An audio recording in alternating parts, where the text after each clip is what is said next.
Hello there. It's actually time to expand my virtual game room with yet another system. That's actually this. Yeah, this is my release day Xbox 360. It has since sadly read Ring of Death, but I can't bring myself to throw it away. Might actually repair it, but yeah, it has a very nice custom Lost Planet faceplate, and that's cool about these this generation, that you got a ton of faceplates. And I went to a local game shop, and for some reason one of the guys behind the counter always gave me spare ones, or ones for the system. And I think this actually makes the system really cool. I love the Lost Planet lettering, the blue behind it, and it's just a very nice game. And yeah, but Xbox 360 emulation, and yeah, probably is a retro system by now, is actually possible on the PC. And I've integrated it into my Launchbox setup, and I think it would be good if we're gonna take a look at it. So okay, so we're booting up Launchbox version 10.13, and this version of Launchbox actually boots up a lot quicker than the previous versions. And yeah, the last platform I checked out was the Microsoft Xbox 360, and yeah, it's fairly easy to add. And the emulator that I use is Xenia, the Canary build, the latest Canary build, and this double minus sign full screen is true. That makes the emulator go full screen. And this www two dashes and target is, and then the path, and the executable is actually the XEX. It's almost like an Atari executable extension, and that basically runs the emulator. So yeah, and all the games run from their separate directories, separate folders. So yeah, just quickly go through these games. Of course, the PlayStation 3 is of the same generation as the Xbox 360. Both feature similar hardware. The PlayStation 3 emulation is more advanced and more stable than the Xbox 360 emulation, but you will be surprised how solid the games are that I actually run on this. One of the major things that will be very obvious with this emulation is actually that sound is not always perfect, and graphics aren't always perfect. And but the games that I show here are actually pretty much yeah, perfectly emulated, or close to perfectly emulated. So I love this. Oh, force feedback is also supported. And the thing is that where the Xbox 360 sort of pre-caches everything and pre-renders everything, this game, this emulator seems to do it on the fly or something. I'm not sure, but yeah, as you can see, it's not running perfectly smooth. There are collect the items. Yeah, I'm collecting the items. Picked up floor. Okay, and that's so yeah, as you can see,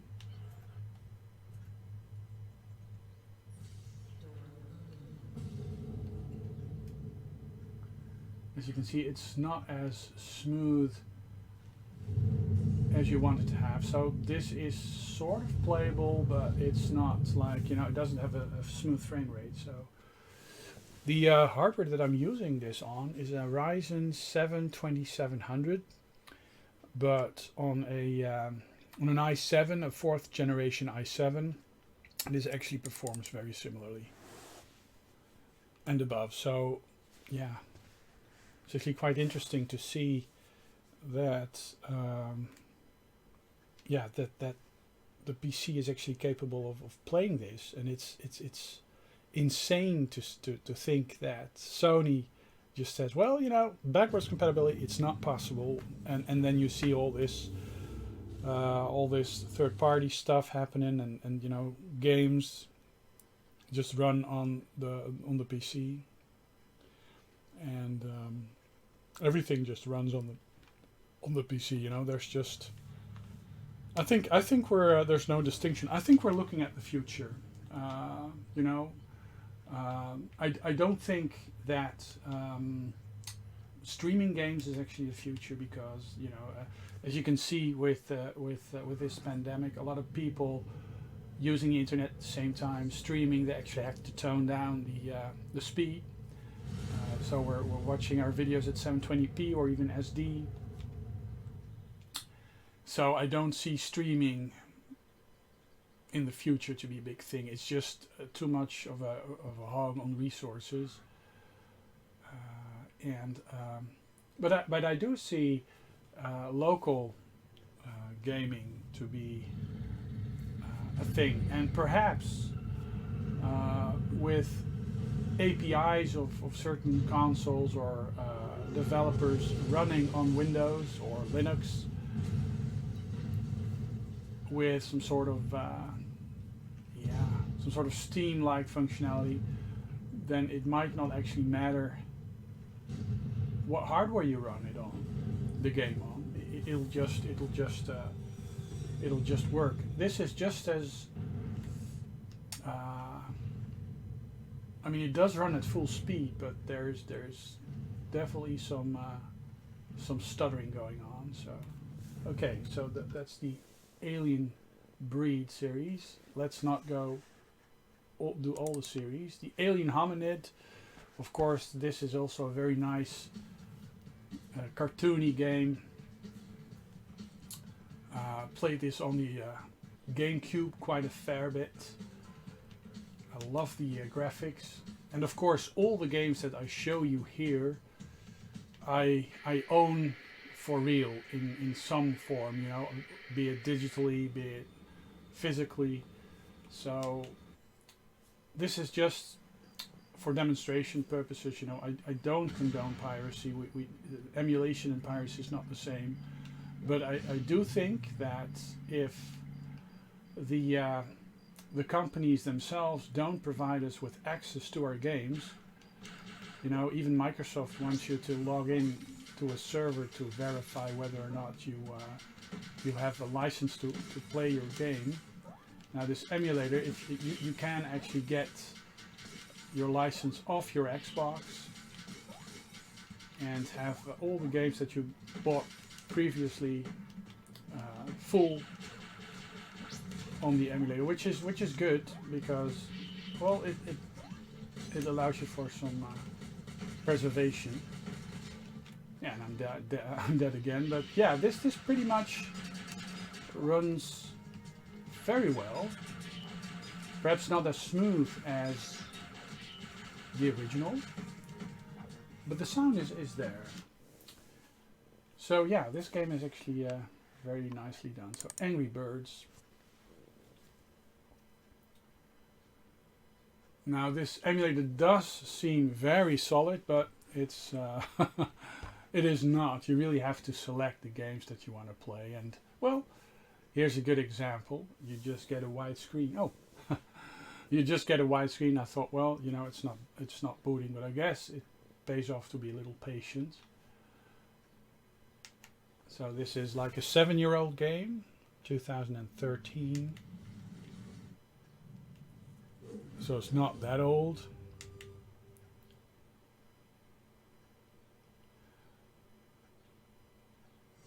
but it's good to see what emulation can do. You know, and FPGA, of course, also. Angry Birds. I think it's best played. In order to yeah, okay. So you get a very nice themed single player. Yeah, Tatooine, and then you have the some intro screens. Now I think it's best played on the touch screen. So, but it does work with analog controls as well. But yeah, this is quite a dated. I mean, it was a big hit, you know, in the early 2000s, but it's actually quite dated. This is Asteroids Deluxe. This is one of these arcade ports, and which is actually good because it's emulation on emulation, probably like emulation Inception. I'm really curious to find out how this actually works exactly, how they manage to get the game code to run. And let me see, how do I propel myself forward? Oh, there, it's like the shoulder buttons. This is a very nice version of Asteroids. I love the explosions.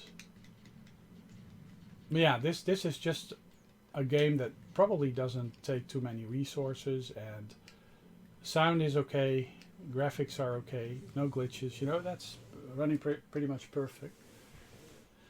And the emulator takes very kindly to just being, you know, the code just being stopped. It does seem to use some sort of recompilation thing also, because it seems like some sort of temporary executable is created. This is cool. This is, I played this game a lot on the a version of this game. I played it a lot on the Dreamcast. But there's something wrong with the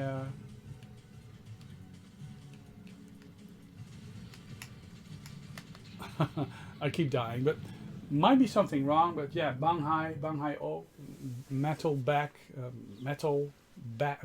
Mac, Banjo Kazooie, and Banjo Tooie. These are part of the Rare collection.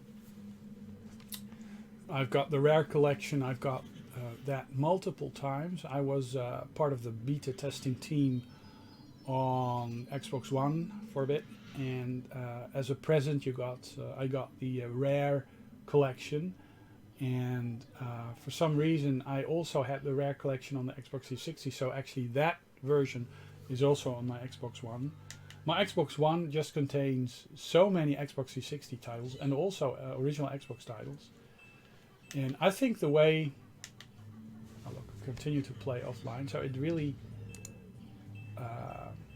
has functionality to catch the online aspirations of a game.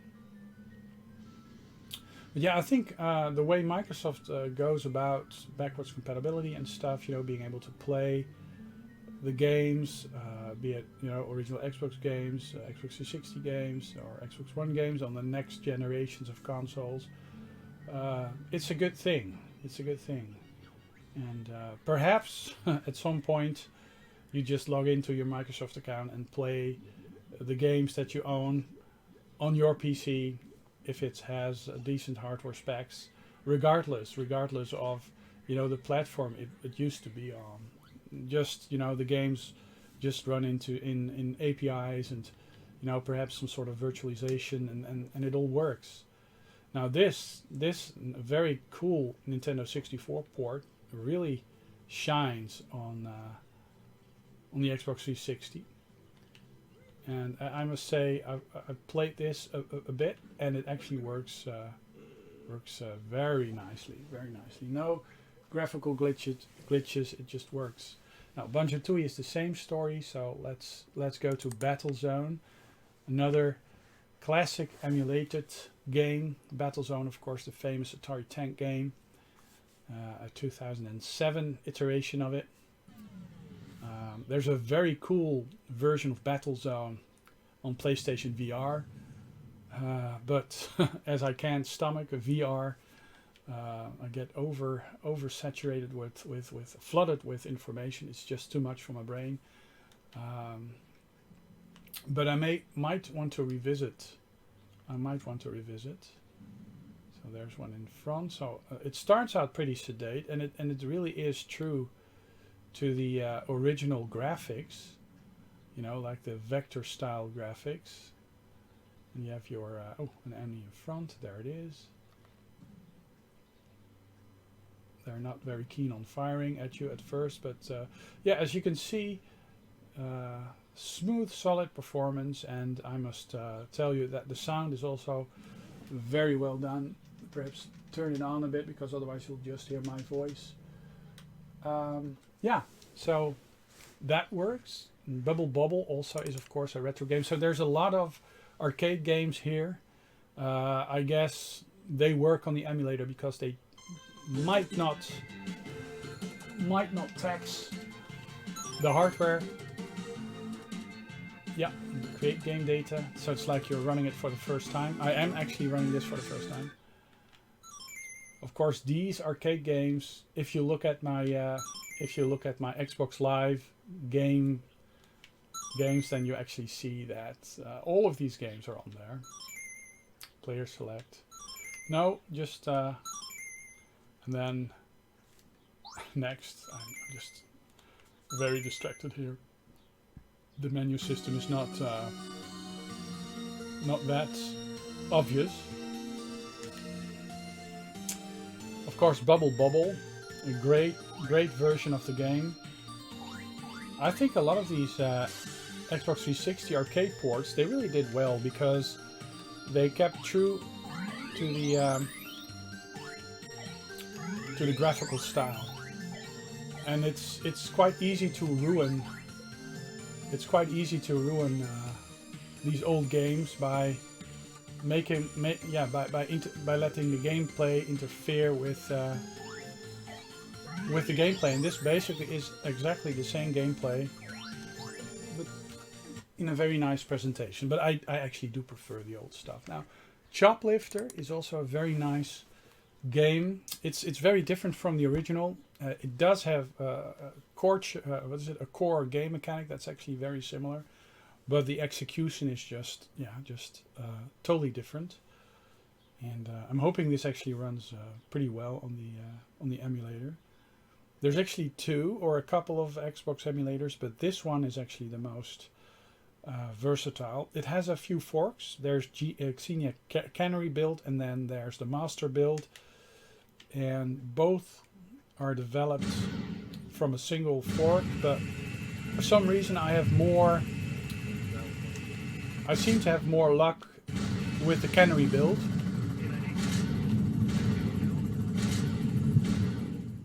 And that terminology you actually see back, Canary and Master, you actually see back in the other emulators, the more current emulators that are out there. So basically you fly this shooter, avoid enemy fire, destroy. So this isn't full speed.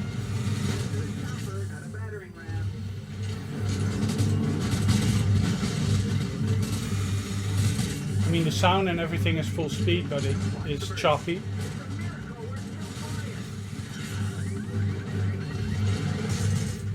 So with the PlayStation 3 emulator, you actually see on quite low-end hardware, you know, like an AMD FX 8350, you can actually run a lot of games perfectly. And this, you know, with quite a beefy 8-core 16-thread Ryzen 2700X, you still see choppiness in some of the games. So You know, I guess it boils down to more optimization. This emulator, of course, is in its infancy. But this again runs very smoothly. I'd say the way it responds and the frame rate actually is on par with the original Xbox. Of course, this is a port of an old DOS game.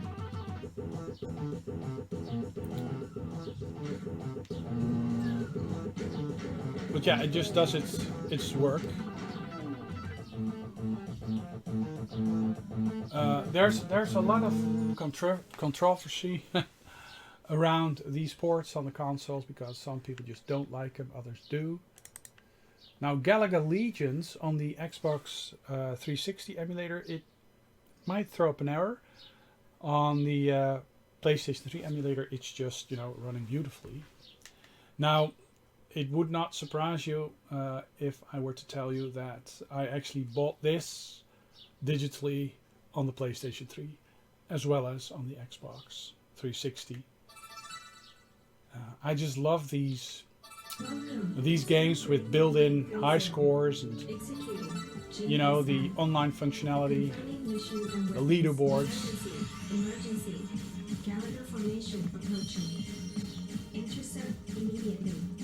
Now, a game like this, of course, has a ton of graphics on screen, but it seems to cope rather well. Captured. Oh, and then it says the guest has crashed. Xenia has now paused itself. The crash dump has been written. Oh, that's very nice. Uh-oh. So basically the emulator detects a crash. And I'm not sure if I'm able to... Yeah, Alt F4.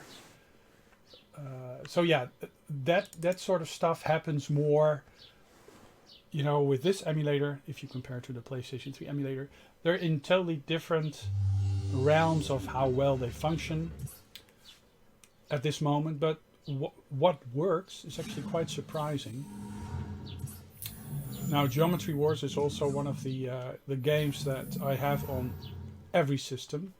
I'm actually quite proficient at it. I'm on the high scores, and on some of the levels I'm actually like in between number 13 of the world or something like that. What's obvious here is that the background music isn't playing. It's not turned off in the menu, but yeah, this is the tutorial bit, but yeah, the background music isn't playing. The game sounds are there, and frame rate is solid. Very responsive. It's like playing it on the real hardware. There's no, you know, input lag. It's just a very solid experience. I'm really wondering how they actually do this. Whether it be just-in-time compilation, do they do? It must be something like that, because the PlayStation 3 emulation does a pre-compilation of the binaries, you know, and let them run natively within recompiled, reinvented PlayStation 3 API. But this seems to be a more on-the-fly solution. But yeah, even with more stuff on the screen, it seems to function rather well.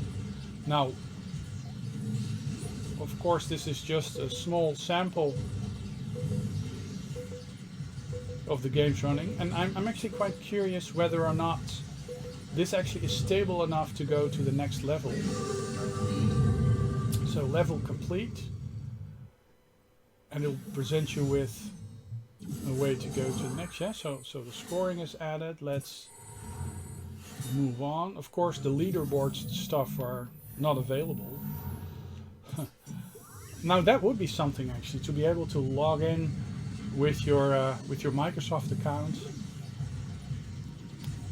I mean, if Microsoft would program something like this, you know, an API that would allow you to connect to Xbox Live and play all that stuff on your PC as well as the console, you know, seamlessly, that would just be awesome.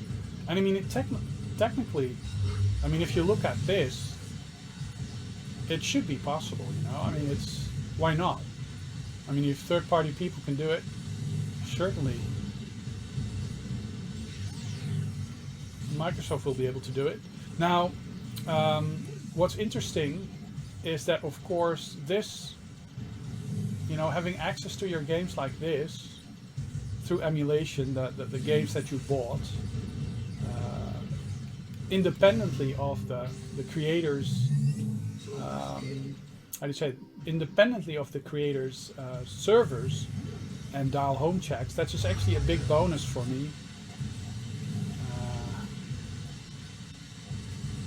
Because it allows me to play games like this, you know, in years to come. Of course, with the online functionality is gone, but yeah, let's see if the old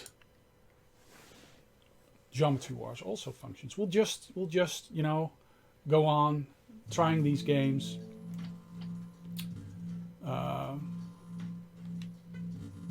Oh wow, so the music is a bit off, but this is like, this is one of the first games that I got on the Xbox 360. It was a digital download, and the music is off. So yeah, sound is quite a thing that's a bit underdeveloped, I guess, on this emulator still. But I must commend the team that just develops this. It's just amazing. And I guess using similar techniques, it would actually be possible to have something like this up and running for the original Xbox, or perhaps integrate it into that. But yeah, that's just me. You know, I'm not a professional developer, but yeah, it shows you that things like this should be possible for the original Xbox as well, using similar techniques. And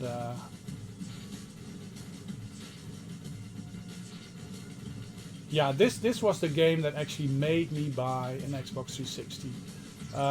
I did have some exposure to the mini game in Shenmue, and it's very rudimentary there. Actually, you can actually check that. Return to main menu. Yes, I think it's on here. The retro. I think, yeah. This is what the original mini game looked like on the original Xbox in Shenmue. And yeah, I'm just a sucker for twin stick shooters. And Geometry Wars pretty much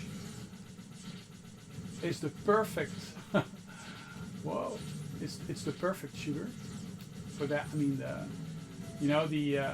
contrast is high, even though the screen is filled with a ton of opponents. They're easy to make out, yeah, unless of course the screen is totally flooded. But yeah, stuff like that actually works.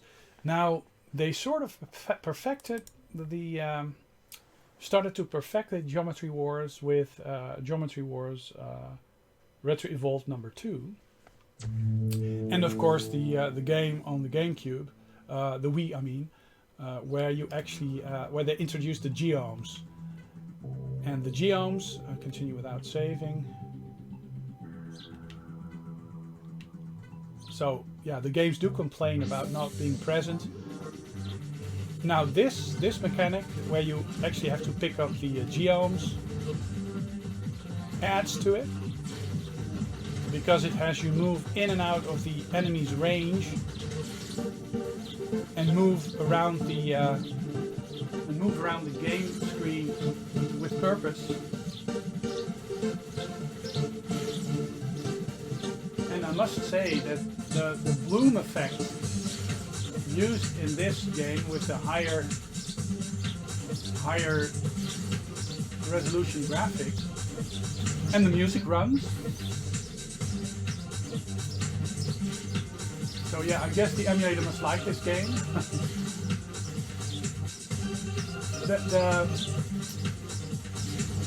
the sampling frequency of the music is lower though. It's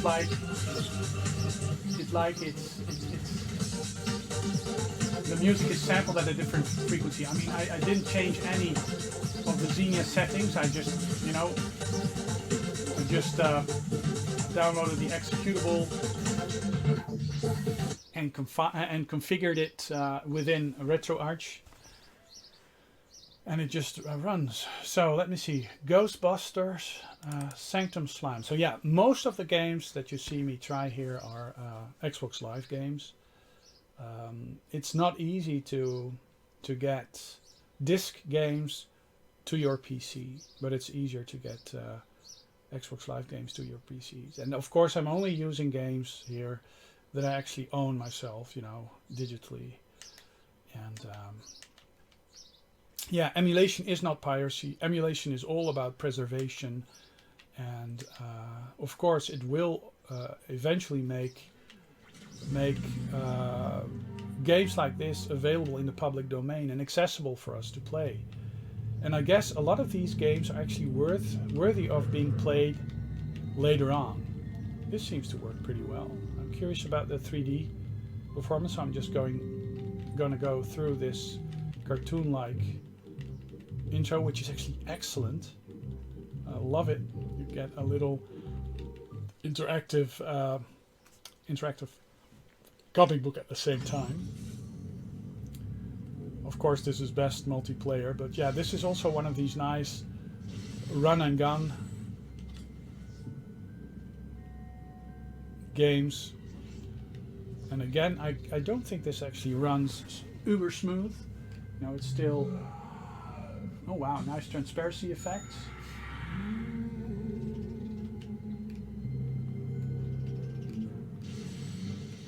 So yeah, basically your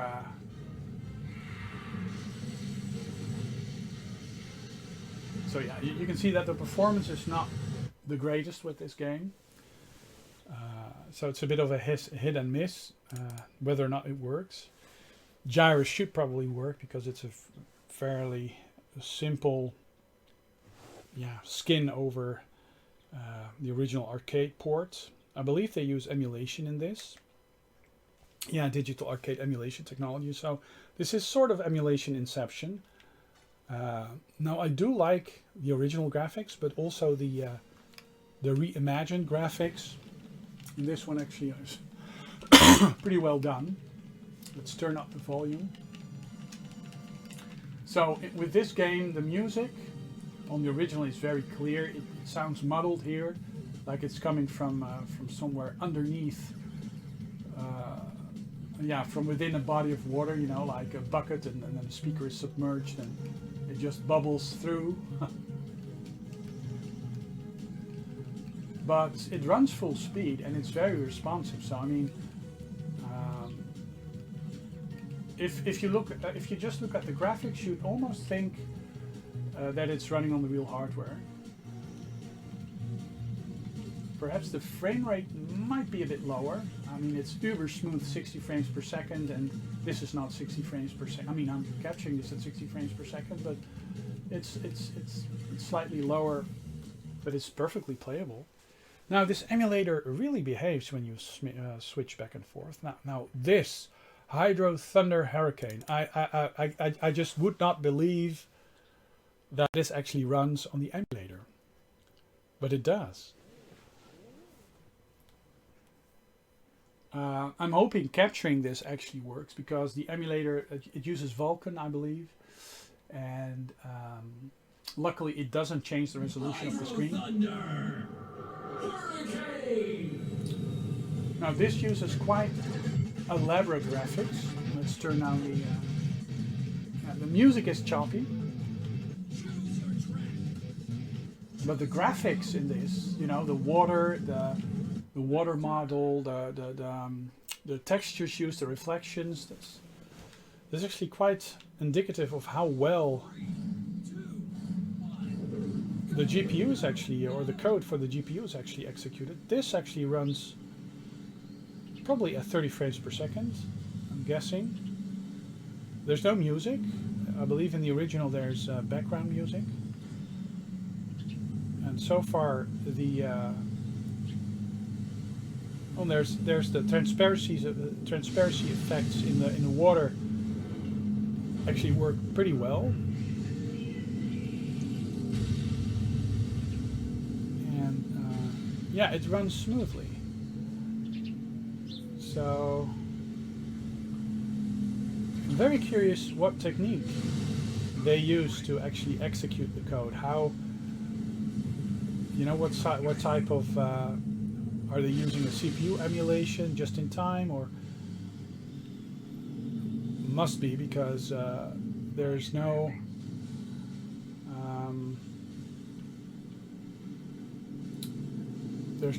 caching of textures or shader caches. You know, it seems to be done all on the fly, and it's quite interesting. There's not too many models on screen at the same time, and what is on screen perhaps is a bit more simpler than, you know, the other games that were more choppy. And the Xbox 360's CPU is actually quite a beast, a multi-core beast. So I guess yeah, this will only work. I'm not sure about the minimal requirements. Yeah, games like these probably will work fine, you know.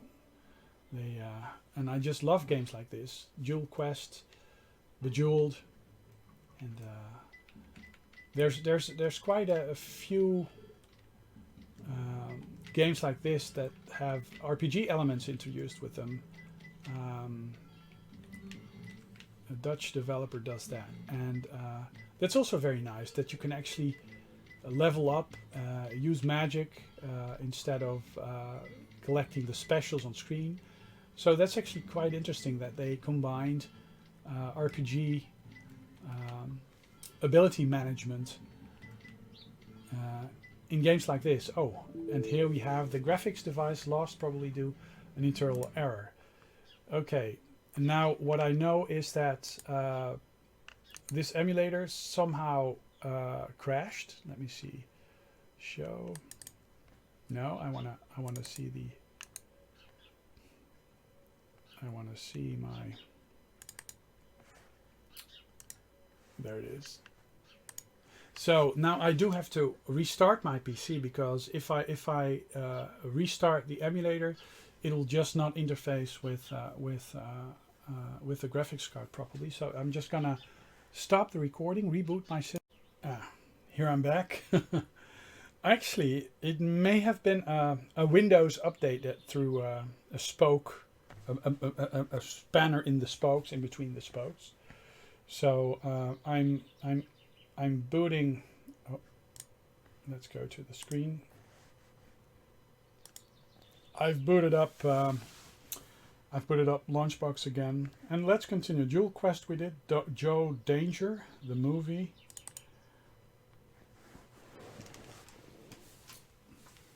Movie tie-ins often aren't the best, but this actually is not a bad game.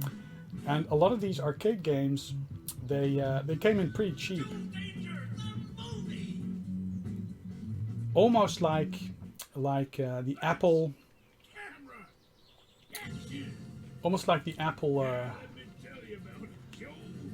Apple store on the iPad, you know, with a lot of games being very cheap.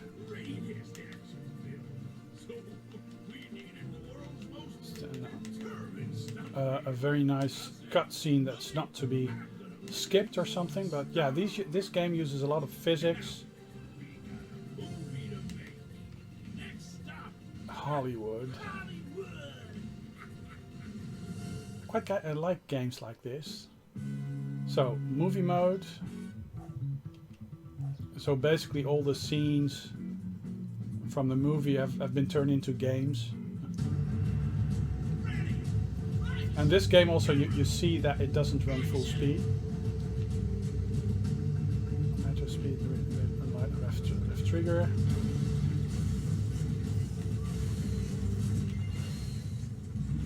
Oh, yeah. Okay, it seems to have improved. I'm not sure whether or not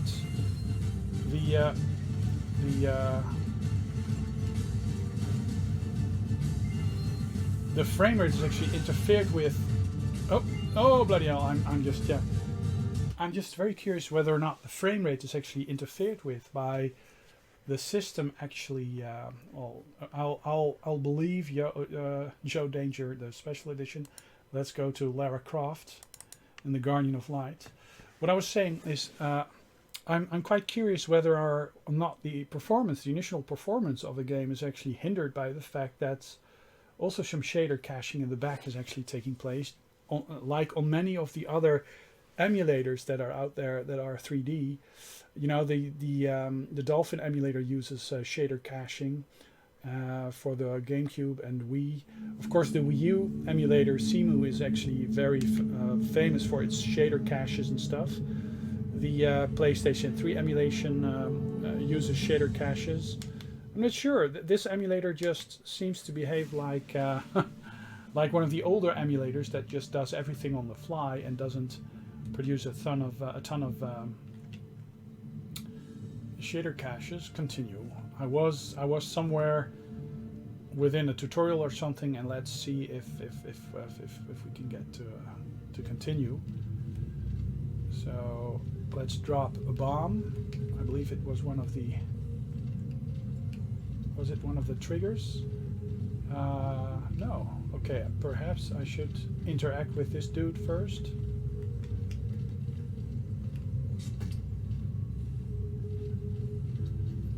I should be able to play some bombs or something, but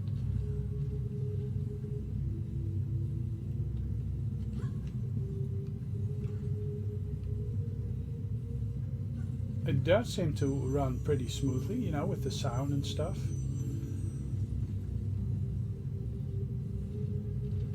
Yeah, these are jammed, and somehow you need to unjam those with some explosives, but I don't seem to have any explosives on me.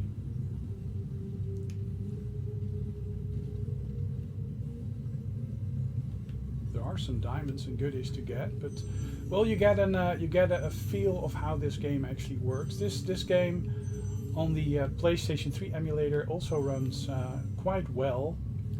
Not sure if there's actually a PC port of it, but I like this almost isometric top-down view. Limbo, yeah, graphically it's not the most enhanced game. It's a bit somber, but a cool game and a very nice graphical style. Press start, play, resume game.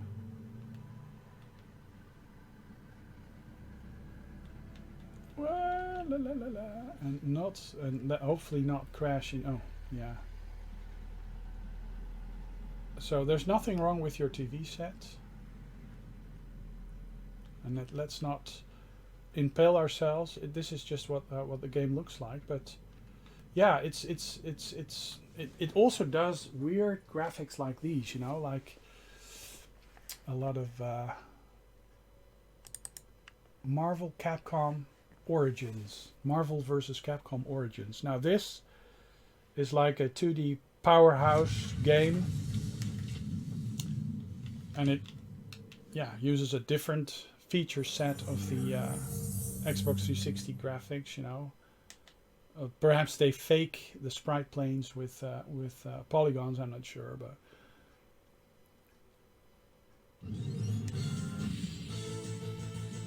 Xenia user 0. Yeah, that's what the emulator defaulted to. Manual turbo. So yeah, it does some nice little scan lines and stuff. But it's the live games, the 2D games that actually run pretty much perfect. This also has perfect music, no graphical glitches to speak of. It just works. Oh, and then we have the Hulk. So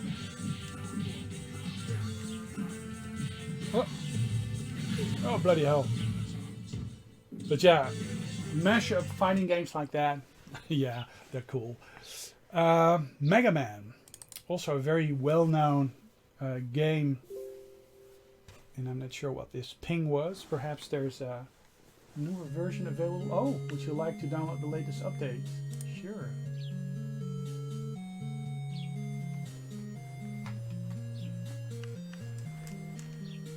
Okay, so it doesn't interfere with... but that's cool, isn't it? I mean, the emulator updates itself. A lot of these modern emulators, they work like that. Well, this basically looks like... and is probably emulation inception. It looks and sounds like the NES game. But probably it isn't. It's more elaborate. It's something that the original NES would probably have problems with, or it would turn into a flicker fest. Yeah, but games like this, you know, where you have to remember everything, it's pixel perfect jumping. So the Xenia emulator has downloaded. I'm not gonna install it on top of it. I'm just going to run it separately and see whether or not, well, Mega Man 10 would believe that. This also, of course, the Outrun 2.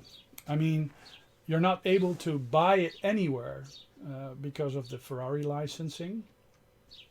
So if you're lucky, you'll be able to have access to it if you have physical media.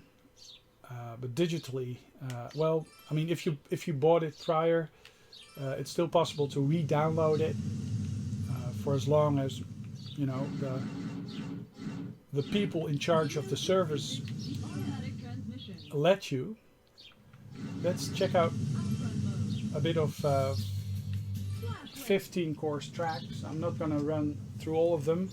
Let's see how it performs. Last time I tried this emulator, it was like perhaps a year ago, and there would be a lot of shadow flickering across the screen.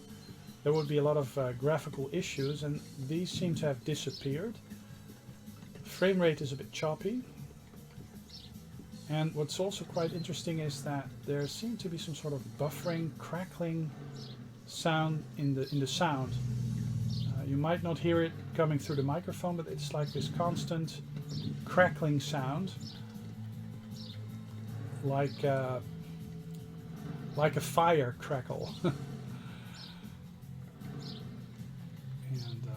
it uses the bloom effect that is actually quite obvious in most of these ports, the console ports.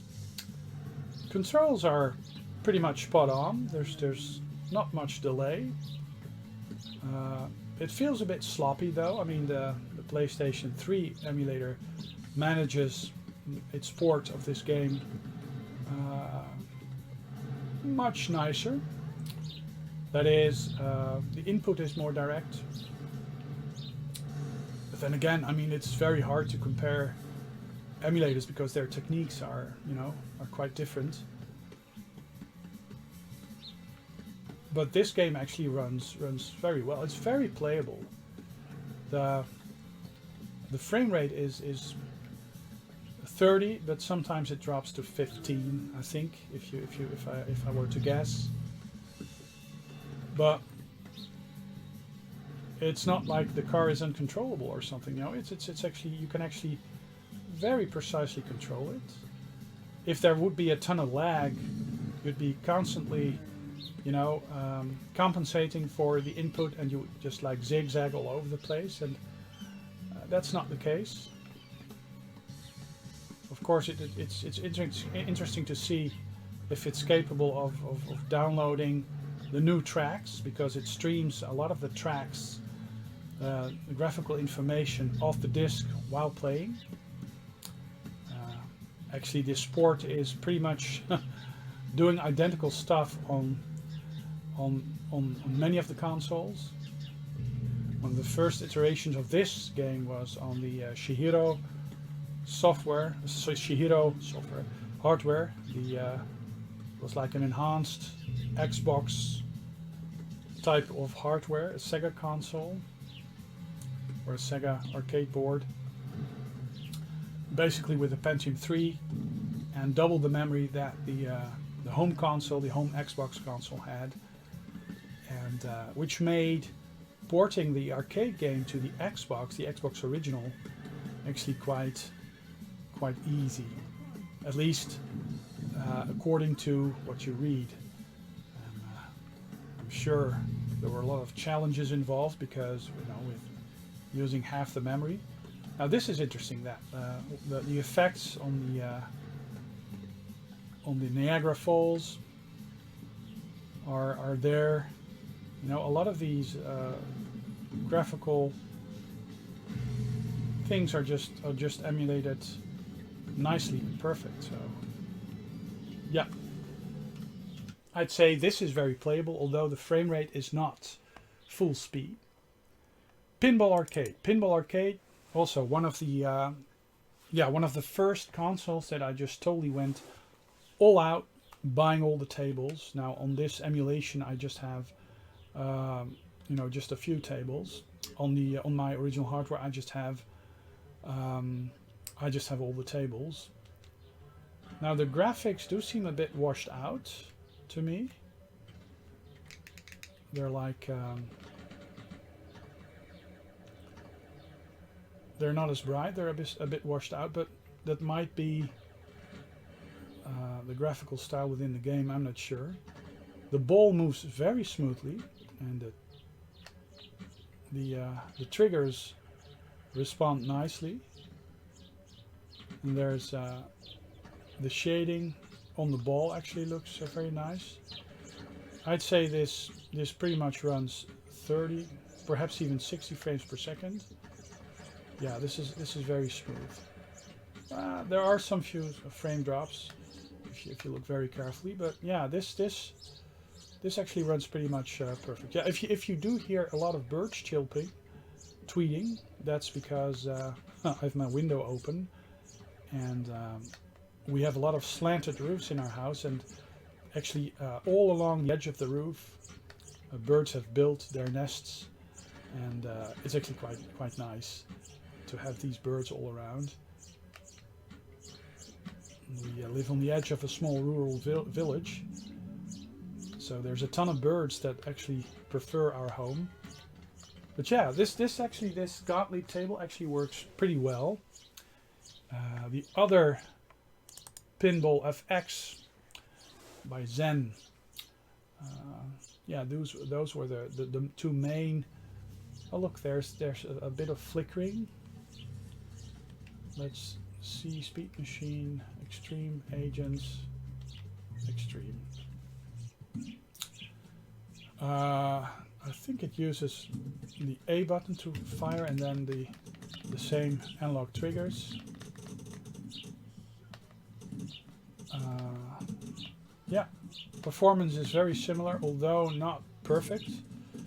If you look at the ball moving around the screen, and I'm not sure if it will actually come across in the capture, and I'm actually still not sure whether or not the capture actually functions. I'm just recording this. Everything is just. Then you'll see that the ball sometimes stutters a little. So frame rate is not as consistent as with, for example, the PlayStation 3 emulator. But yeah, it's a very perfectly playable experience. Of course, the real hardware is a lot nicer. Oh, this Puzzle Quest. Yeah, Puzzle Quest is one of these games that actually introduces RPG elements to the Bejeweled theme of games. And actually, this is actually a very interesting. Challenge of the Warlords. This exact game, is also available on the Game Boy, the DS. And this game I play a lot on the go. I tend to bring. I want to be a druid. Yeah. Okay. So I'm not going to go for the. I'm going to go for the quest. I'm not going to go through the tutorial. Just show you some gameplay. So yeah, basically there's this backstory. Get quests, accept family reunion. There's a bit of a backstory. I'm not going to show you it all, but yeah, it's basically like a very nice RPG. Let's see if I can. I think visiting there, is it possible? Syria or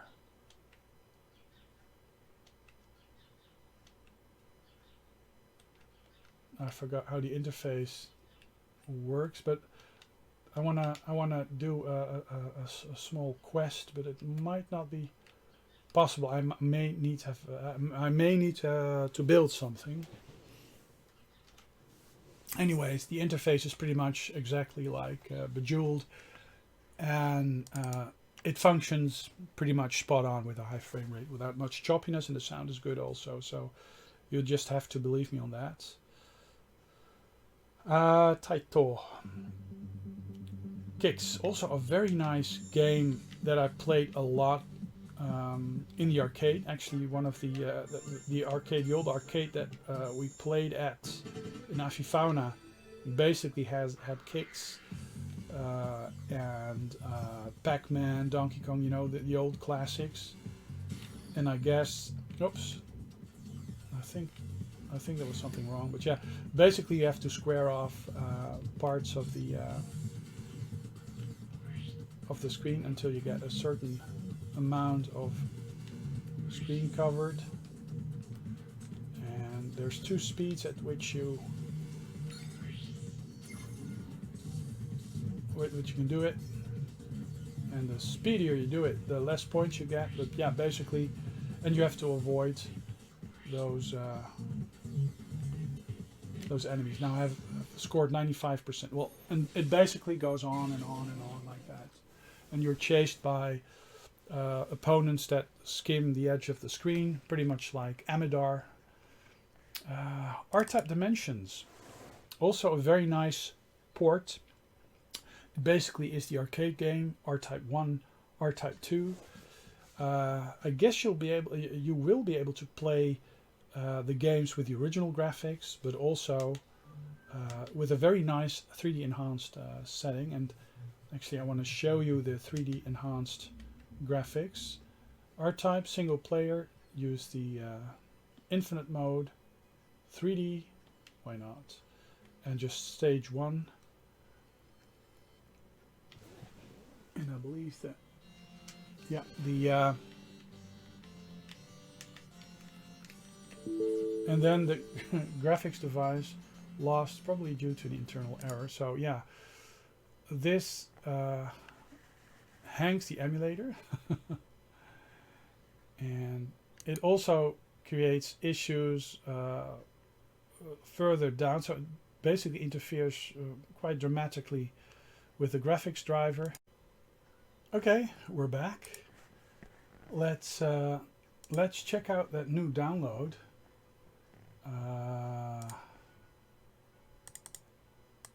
That Xenia download, Xenia Canary download. So extract that to Xenia Canary.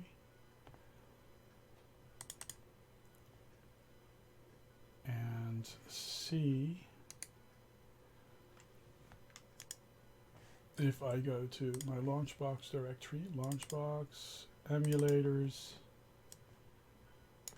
Xbox360, Xenia, there's the Canary binary. But if I just do something like this, like old binaries, and just have these, this one at least, cut and paste, and have this one in its place, the license skip. Okay, and let's hope let's hope that it didn't break anything, and otherwise I'll just be able to retrieve the old binary, and you'll see the startup time of Launchbox. Now, yeah, this emulator is, you know, in alpha state, so you can actually see that it can sort of, yeah, create difficulties with your system. Now, basically, with this in-place updates, most of the time, the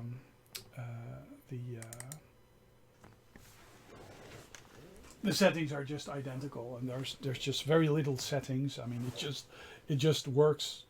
There's very little settings in this emulator. If you just have to have a controller, an Xbox compatible controller, you know, and it just runs the games, be it full screen or not. So we'll just continue with running these games. Actually, there might be an improvement, you know, that certain games, certain issues that we were having just now, you know, with games hanging and stuff, will not occur. Perhaps at the end of the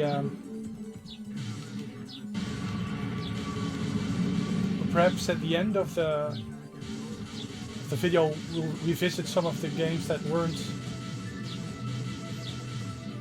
Oh, this is interesting. This game, it originated in the arcade. It functioned on PlayStation-like hardware, and the port on the PlayStation is really good. And this port actually runs pretty well as well.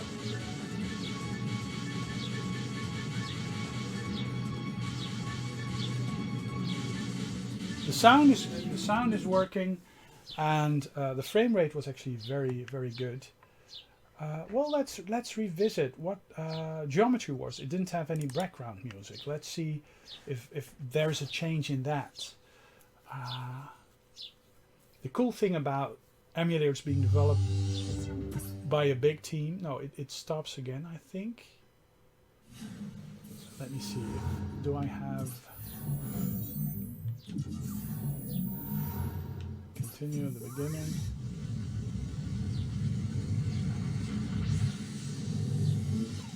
No, there's no sound. Is there a way to change the audio? No, there's just no sound.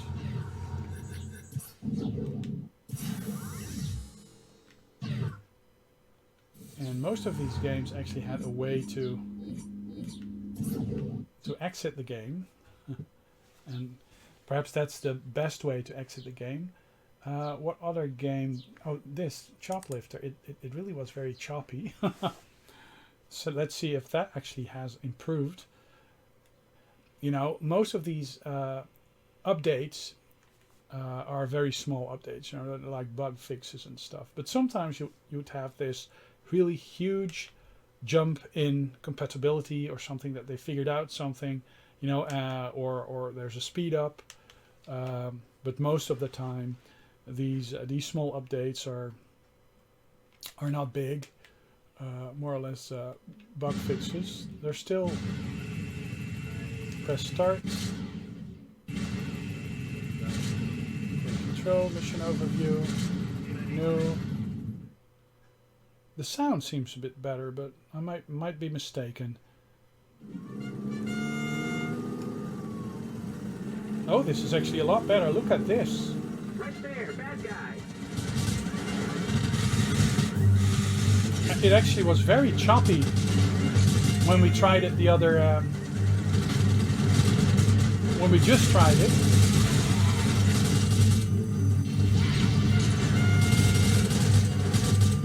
And now it actually is quite smooth. Now that may be down to texture caching or, you know, geometry caching or something. Let me see. Retro City Rampage. Oh, this was a very nice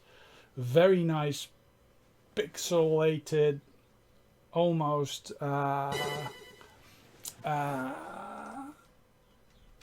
GTA-like experience.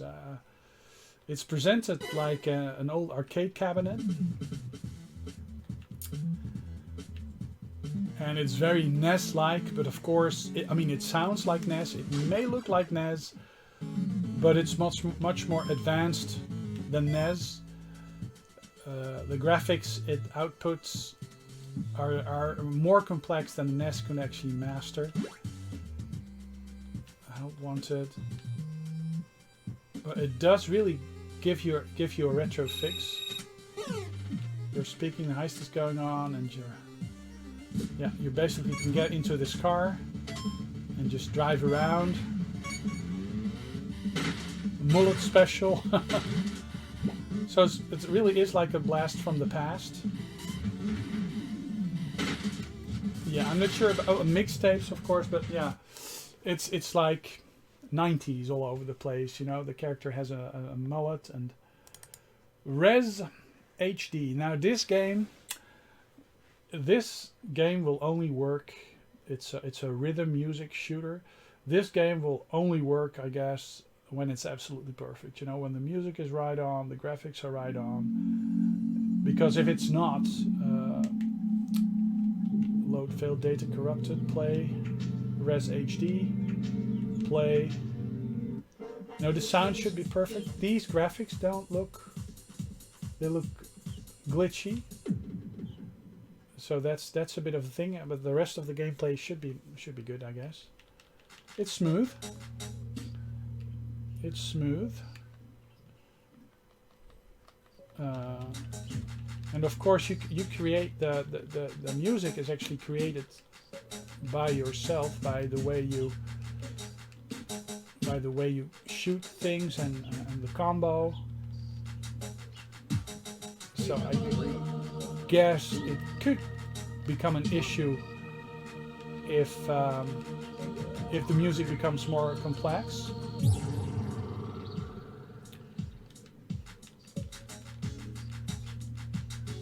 But it does seem to handle all the samples and stuff well. Basically, it just generates the music on the fly. But yeah, this seems to work very well. Okay, so that we deem playable. Now, Ridge Racer 6. Ridge Racer 6. I actually have the disc next to me on the couch. Actually was gonna play this on my real hardware, but there's also an Xbox Live version. Oh wow, this is actually Namco at its finest, being able to play arcade games in the loading screen. And from what I gathered, this sounds and plays exactly like the arcade. So is this another arcade inception, that we actually have the Pac-Man arcade ROM running here? Oh, I'm distracted. But let's start with Ridge Racer. Ridge Racer is a bit of a troubled application. That it actually has a lot of glitches. Last time I tried it, there were a lot of glitches.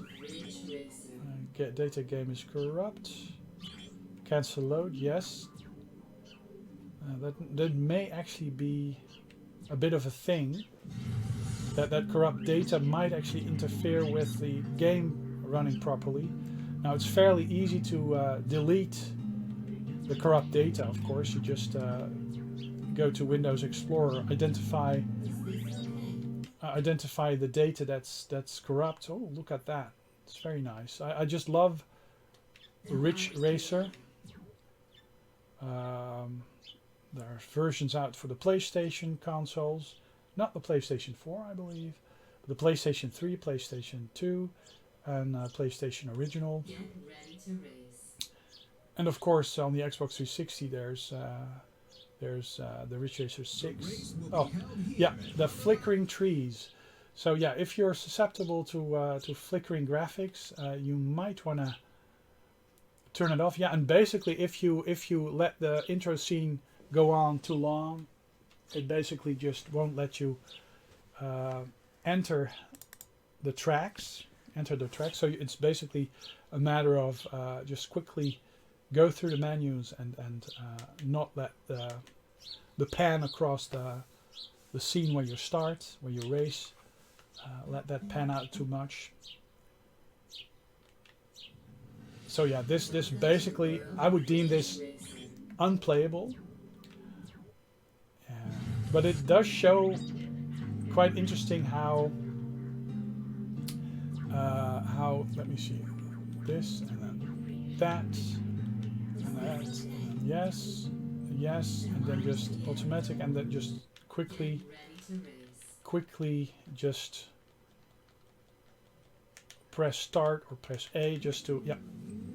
And now the interior car view is just, the exterior car view is just very bodgy, like, wow, there's a lot of geometry issues, but if you switch to the exterior car view, there it is, it's actually sort of doable. Now this is very glitchy. This could like end at any time. But for some reason the sound in this game is actually quite nice. The frame rate is actually quite doable, although not completely full speed all the time. There you have some a car that decides to merge itself with the surroundings, like there's polygons filled in that aren't supposed to be filled in. So I guess it uses some geometry features that are not programmed well into the emulator. Oh, there's a car that just only has a shade. And the textures of the the textures of the road are just corrupted here. Let's see what happens if I do nitrous.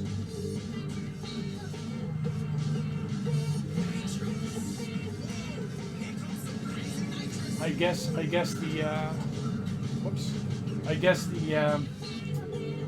the graphic thing that introduces the nitrous, you know, there's a bit of a blurry effect that also just doesn't work correctly.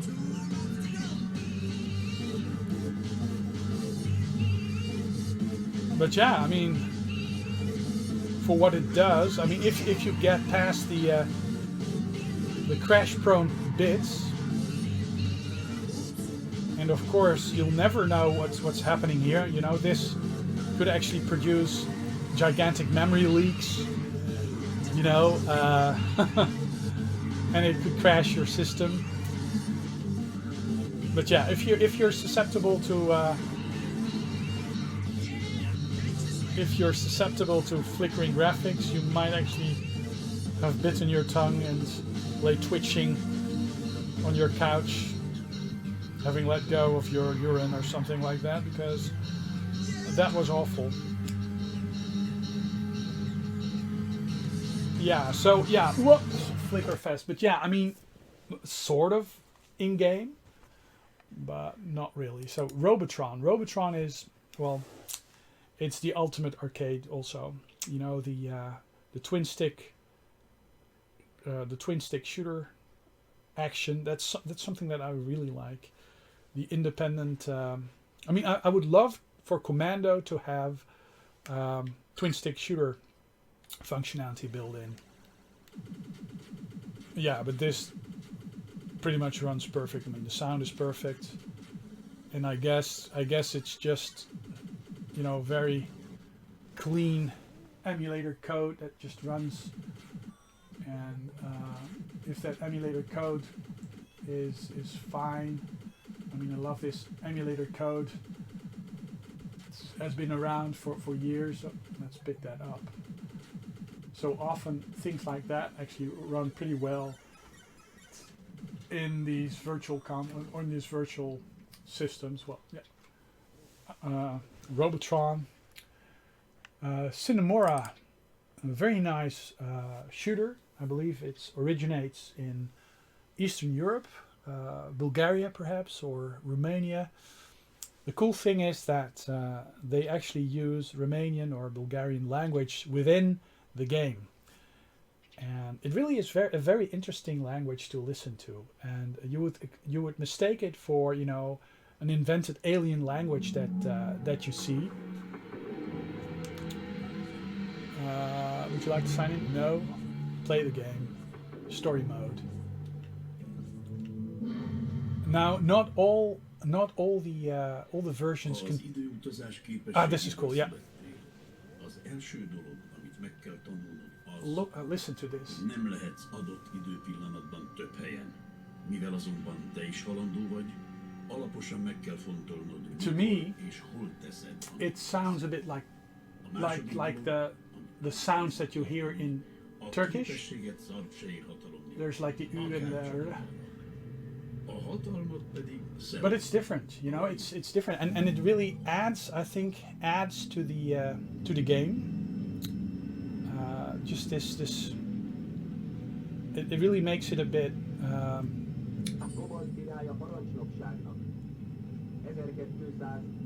Yeah, almost an alternate reality, like cyberpunk. And there's a lot of stuff happening on the screen, you know, like the fog.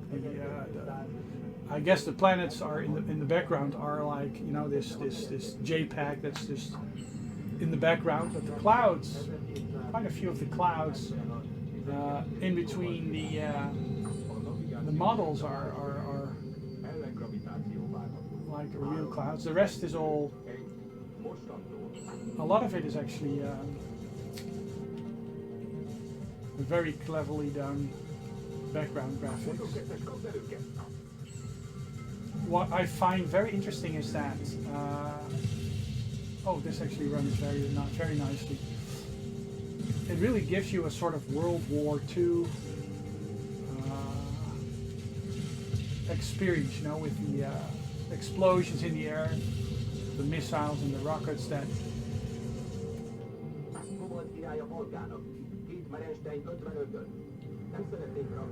Meneke. Yeah, it really sounds very close to Turkish. Some of the sounds. Ötmerentön. So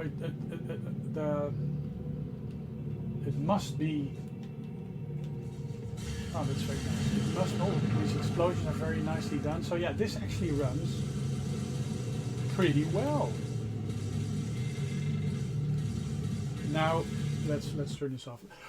The Xbox 360 is home to a ton of great shooters, a lot of Japanese shooters. I mean, the system wasn't very popular in Japan, but there's a ton of Japanese shooters out for it. And yeah, it basically pays to have a Japanese account. I have a Japanese account also for my Xbox 360, and the online games that you can buy. Create game data, yes.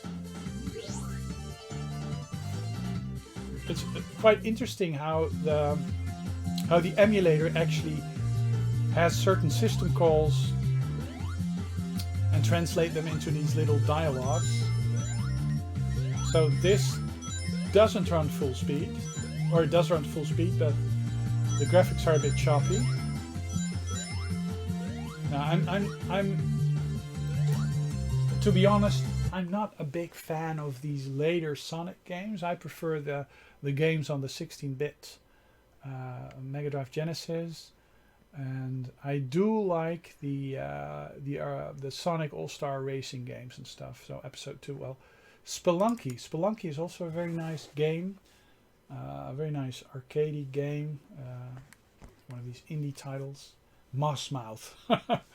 Who on earth would call their company Mossmouth? Yeah, damp environments, people with their mouths hanging open for a long time so that moss actually grows in it. I'm not sure. So there's something not quite right with the text being displayed there.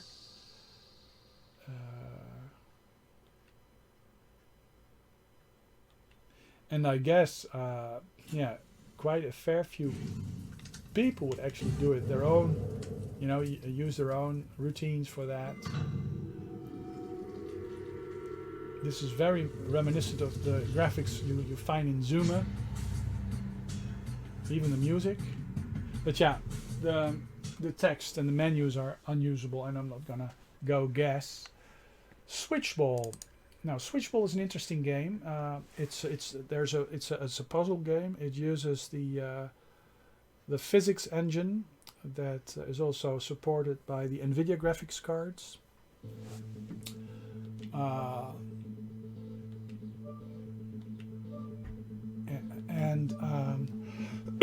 Yeah, it uses a lot of calculus, you know, for the physics and the objects and stuff.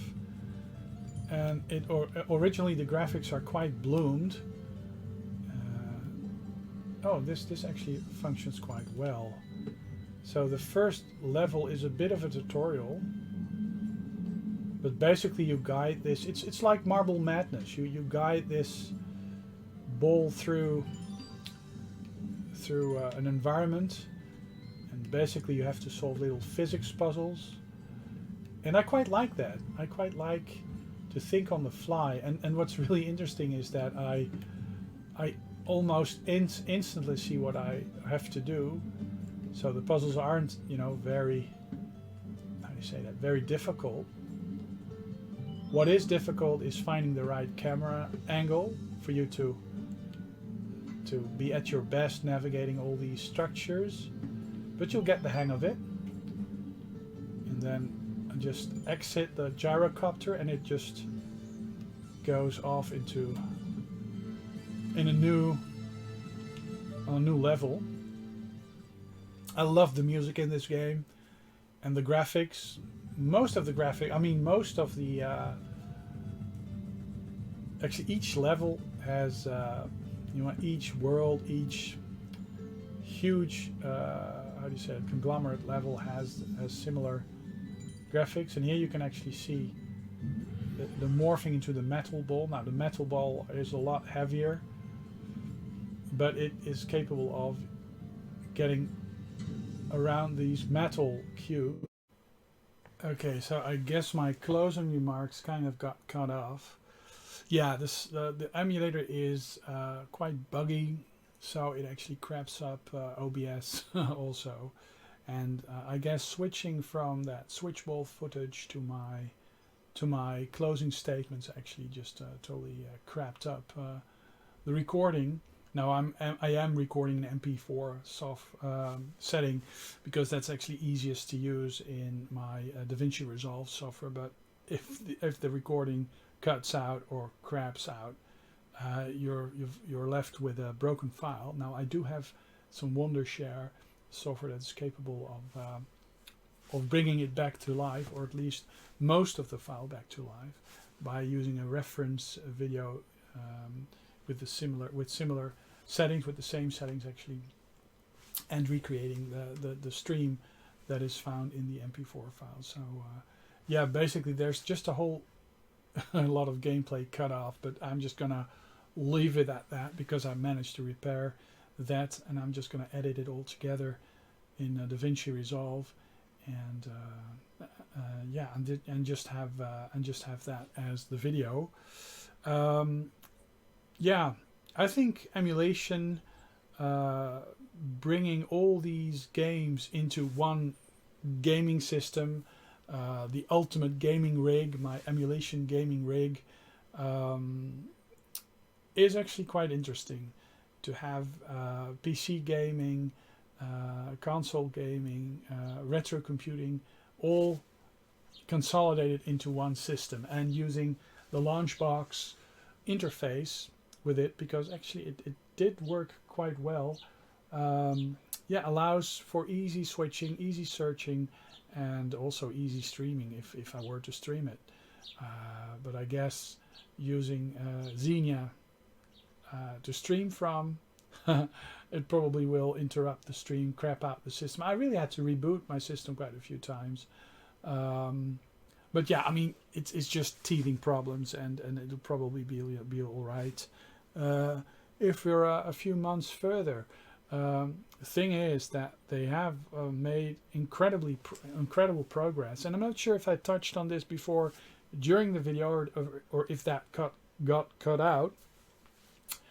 But you actually see that the approach of the RPC3, the PlayStation 3 emulating team, and the Xbox emulator, Xbox 360 emulator, might actually be a bit different, with the PlayStation 3 team doing recompiling all the code and actually do on the fly texture cache, texture shading, shader cache creation.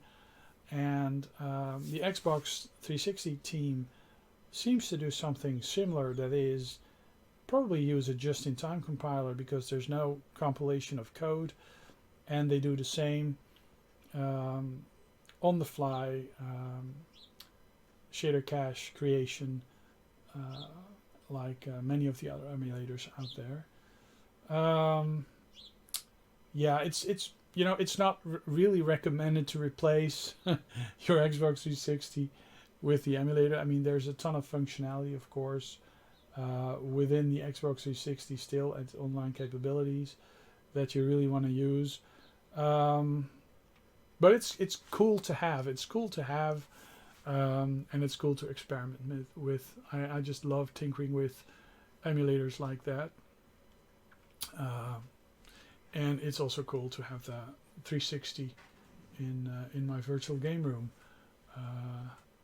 Oh, and there you may actually see that the hose of the vacuum mysteriously vanished, but that's because the wife sort of got hold of it. Yeah. Mark signing off, and I'll be back with another video soon. I would love to know what the modern vintage game MVG thinks of this Xenia emulator, and if he's tried it, and whether or not something similar could actually be done with the original Xbox console, because that is just a console that I'm so much dying for to be emulated properly. And the way people are going about it might not lead to the best to the best outcomes, because they tend to go for the virtualization route, using virtualization software as the base, and perhaps they should do it just from the ground up, using techniques similar to, you know, found in these more modern emulators. But yeah, who am I? You know, I'm not a coder. I'm not knowledgeable at all. I'm just a layman here. But yeah, okay, that's it. Mark signing off, and hope to see you guys soon in another video. Ta-ta.